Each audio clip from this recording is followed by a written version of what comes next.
Hi guys, magandang araw. So sa video ito ay sasagutin lamang po natin ang comment ng isa nating subscriber. Syempre regarding pa rin po sa license. Okay, so ito po yung comment niya mga 59 no. Tanong ko lang po, paano po ayon? Yung una namin pinag-ayos ng lisensya, akala po hindi na maayos.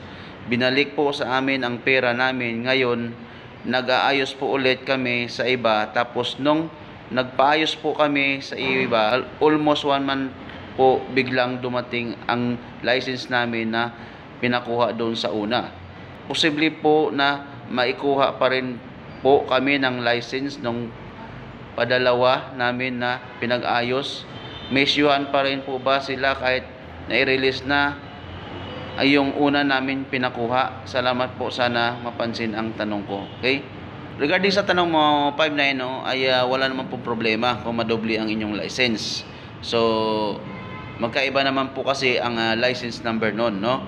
So ang problema doon, siyempre mga 59 ay doble gastos rin po kayo. Okay?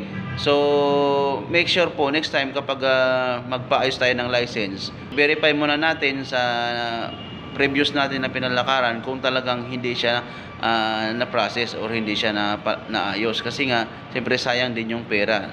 So lalo ngayon sa panahon ngayon mga 59, siyempre mapakahirap po kitain ng pera, no? Tapos masasayang lang, no, dahil nga syempre sa maling proseso or kakulangan natin sa sabihin natin sa kaalaman regarding po sa process. So yun nga, no, so walang problema doon sa license kahit madobli, kung ilang dobli man yung license na yan or ilang beses man magpakukuha ng license, so wala pong problema yon.